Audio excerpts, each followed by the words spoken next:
Hey guys, Alex Cyclist here with a quick update with some more parts that are trickling in for my new build. Just happened to have gotten these Roval CLX IIs basically off the Facebook Marketplace. Scored a crazy deal on them. There was a pro rider that lived in Connecticut that is moving to Utah, was selling a bunch of stuff, and these were his wheels for this season, which is sort of over. Have about 2,000 miles on them. Confirmed that with his Strava, with his S-Works. Really cool guy.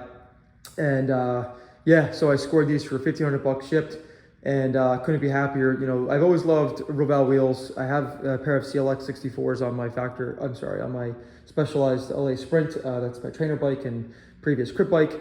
And I was always just impressed with the attention to detail, the quality. Just to give you a little, background on these wheels, I'm sure if you're clicking on this that you probably already know about them.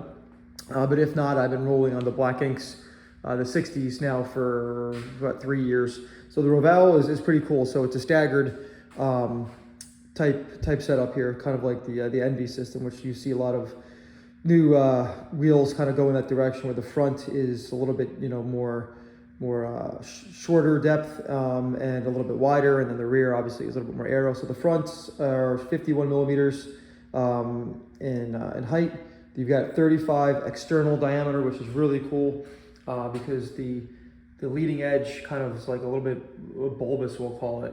So you can see how the tire sits basically like in a pocket, which is kind of cool.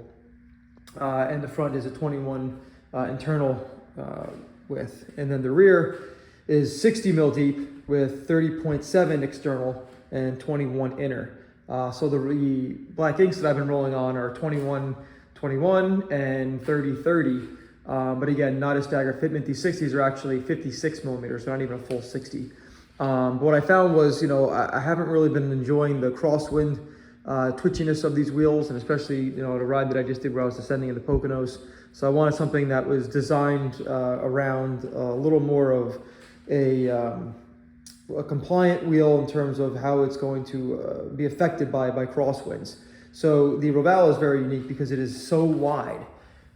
It's actually pretty incredible. You're not be able to tell on camera here, but it is massively wide.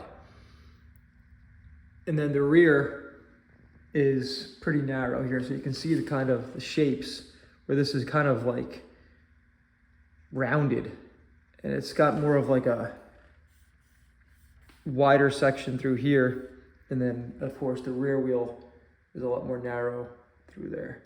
But these are great wheels. $2,800 retail. The claimed weight on Specialized's website is 1520 grams. These weighed in at exactly 1520 grams on my scale. Have DT Swiss Sync ceramic bearings and 180 EXP internal ratchets here. So that means that the inboard ratchet is actually embedded and screwed into the hub where the other bearing lies, opposed to a traditional DT Swiss where the two ratchets are actually floating. So it has a 36 tooth ratchet, which I'll get the free hub going here. But I always like the Black Inks, and there's a few reasons why. One, they're heavy. The claimed weight is 1575. They weighed in at 1620. They did come with ceramic speed bearings, so that's where there's going to be a lot of value there. Black Ink plus ceramic speed. So ceramic bearings in the free hub body, and obviously in the actual hubs themselves. And the Roval actually have sync bearings in the free hub body, which is nice. Typically the old Specialized wheels that came with ceramic speed only had ceramic speed in the hubs, not in the free hub body. So it's nice to know that's full ceramic. But what was cool about the Black Inks was they used two different types of spokes. They used a CX Ray and a CX Sprint. So it kind of created a nice balance in terms of the drive side, non-drive side versus the load bearing side with the disc on it. So for the disc brake. So there was a very, very stiff wheel. For that, I liked it. So I'm curious to see how this rides this weekend. So I threw them on the factory for now, as I'm still waiting for some other bits to come in and a frame. I got the bars, and I'm waiting for the group set, which will be here tomorrow, and the bottom bracket should be here hopefully next week. But yeah, so I'm just excited to get on these wheels. I did a quick little zip around the neighborhood, and they're definitely, I wouldn't say that they're earth-shatteringly light, but I chose to go with the Rovals because obviously I'm building a Specialized, and I always like having the bike brands as a system with the wheels that they designed with the bike typically. So I don't like to really mismatch. And I know there's a huge fad and everyone's going towards Chinese carbon, which is great. I looked into Far Sports, I looked into WindSpace, I looked into the Panda Podium. So the challenge I have is that, they're very light. They're between 1,100 and 1,300 grams. So they're skimping out somewhere. Yes, they are using carbon spokes. And I guess I'm not ready for that yet, because there are some times where there's been rocks that have been flung into the wheel, from another rider's tire shooting a rock. So the question is, if I hit a spoke, am I going to deal with a broken spoke? It's smashing around, cutting up the frame. Again, that's just my OCD.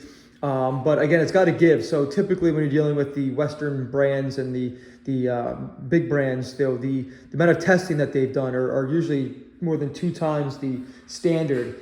We don't really know what the testing is and the quality control on some of these Chinese branded wheels, which are they seem to be great. Everyone's been loving them, but I just know that when I've dealt with factory style wheels, they definitely could take a hit. And the standards that they use are usually doubled in the industry. And if you think about it, there's not many Chinese wheels. I think it's Yoleo, I think Far Sports, and WindSpace are 3 that I'm aware of that are UCI approved. And again, I don't know what goes into that, but if I'm going to be rolling on these wheels going 40, 50 miles an hour downhill, and I nick something small or whatever the case might be, I don't want to have to second guess my wheels. I want to be able to just bomb down that hill and feel pretty confident. So I guess, I'm just not ready to dive into that yet. I'm sure as the market progresses, there'll be more higher quality wheels that are going to come out, and, they're going to be more UCI approved wheels. But I've seen some failures on YouTube, or you've seen them on Instagram, but some of the names that I mentioned. And again, they're probably far and few between. But like I said, I just wasn't ready for that and just kind of wanted to stick with the system here that I'm building with the wheels and then obviously the frame that's coming. So that's just kind of my feedback and my mentality here. I mean, obviously to each their own, but that's just kind of how I'm thinking, and pretty anxious to get on this new bike once it comes and gets built up, to roll on it and kind of compare that to the factory here, which has been my benchmark. So far I've owned the Madone, I've owned a System 6, I've owned a Scott Attic Team Issue, I obviously owned a 2023 S5. I've owned a couple of sprints, and this factor still is still near and dear to my heart here. So hopefully it can be beat and feel what I'm looking to feel. But stay tuned, and hopefully we'll have another update with some parts that are trickling in. Thanks.